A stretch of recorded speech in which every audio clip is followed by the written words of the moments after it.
Hey everyone, welcome to this short video, and this is about my stocks and shares ISA. I've done a little video on my ETFs, which I class as the foundational concrete part of my ISA. Now this is about the other stocks and shares I've added into the ISA for the weekend, as you can see, the 20th of June. I'm recording this Saturday, 20th of June, 2026. And let's get straight into the video and show you what's happening this week compared to last week. So just get the housekeeping out of the way. I'm not a financial advisor. These videos aren't meant as financial advice. It's just me showing you my personal journey with my stocks and shares ISA, which I started the end of February 2026. And as I say, recording today on the 20th of June 2026, so about 4 months. So on the left hand side, as you can see, the two images on the left hand side are this week's positions of my stocks and shares, and the two on the right hand side are last week's. So the ones on the left this week's, the ones on the right last week's, so you can sort of cross over and compare and see which way they've moved, because some are probably slightly down on last week, which is to be expected. Stocks and shares can go up and can go down. At the moment, the market's riding pretty high, so it wouldn't surprise me at some stage. Not wishing to tempt fate, but it wouldn't surprise me if we don't see a fall in the market at some stage. But as I always say, and I said in the other video, if there's a fall, that just gives us an opportunity to buy more shares at a lower price. So the same capital can buy small shares. So it's not to be something to be worried about. We're in this for the long run, 3-5 years minimum, really 10, 20, and if you're young enough, 30 or 40 years. And as I said in the other video, if you're in long enough and you keep investing, hopefully you might increase your investments, however small, say 5% each year. 30, 40 years is no reason to say you're not investing your way to becoming a millionaire. There's no guarantee. I'm not prophesizing you will, but there's a good chance with the stocks and shares ISA that you've got a good chance, because over the last, getting on 100 years, it's shown a sort of 10% growth overall, pretty much each and every year.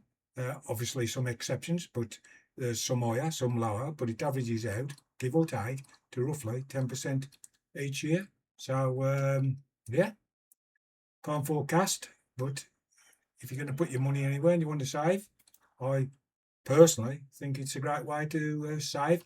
And for me, I'm doing it as much because it's a great hobby.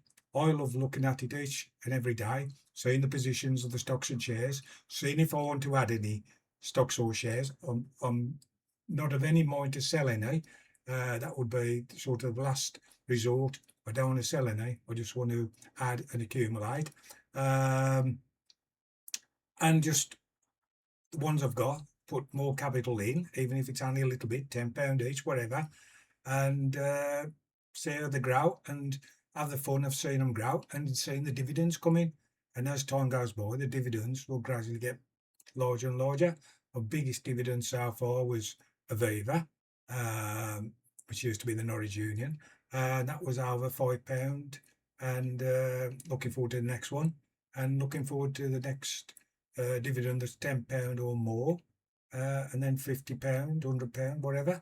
It's a journey, lots of goals. You can set yourself numerous goals of where you want to head for numerous different aspects of your ISA. So it's great fun, and that's what I say. I enjoy it. I get lots of excitement from the hobby side, if you like. With the bonus, you get paid money at the end of the day. So what's better?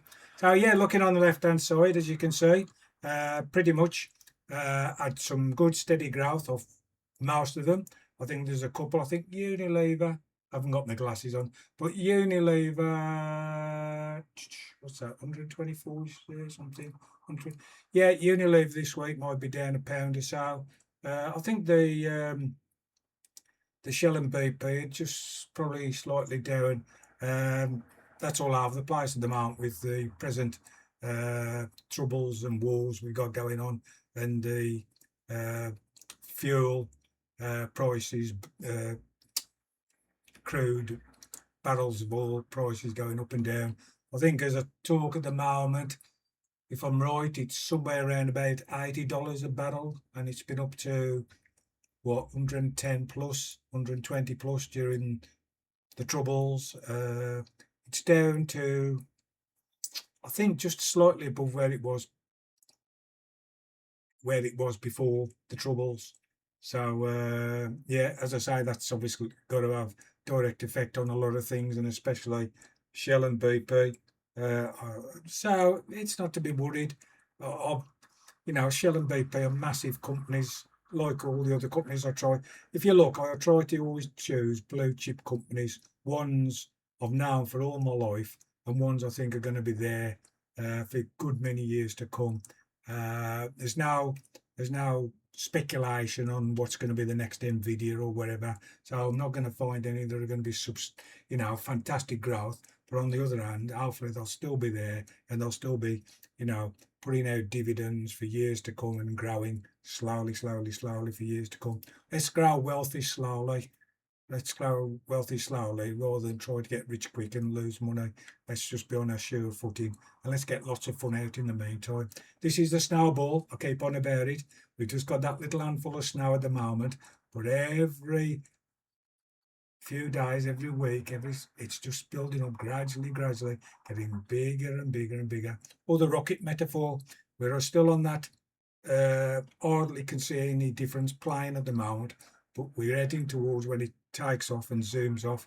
So it's the excitement, isn't it? Well, just for me, certainly. I hope you get some excitement watching.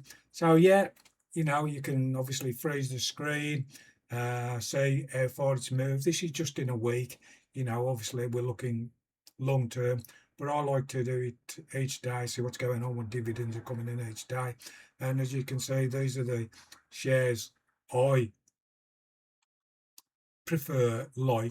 There's lots of others out there, and I may add others. I'm not sure. I don't think I've added any since last week. I'm not looking to add any each week. I might stay with these now, and that might be it. But there might be one, I might think, oh, NatWest, I might add Barclays in, or HSBC. I'm not sure. Any others? No others come to mind that I can think of. I've pretty much got what I consider a little bit of everything covered. And these are my additional stocks and shares. As I say, I've got pretty much everything covered anyway with my 3 ETFs. But these had a bit of a sparkle. And I like seeing the dividends come in, and I reinvest the dividends anyway. So it all goes back into the pot. And ISAs, tax-free, and dividends are tax-free. But, there's so many pluses to starting an ISA and sticking with it and letting it grow and getting fun out of it. So if you've got any comments, obviously put them below. This video will be on YouTube. And obviously you compare this week compared on the left to last week on the right. So I hope you've enjoyed that. If you have, please subscribe, like and follow. Let's get these videos out and show that investing doesn't have to be boring. It can be exciting. We can have fun and watch it. We can get excitement. It's a great hobby, and we get paid for doing it. So thanks for watching, and see you in the next video, if not before, next Saturday. So thanks for watching. See you then.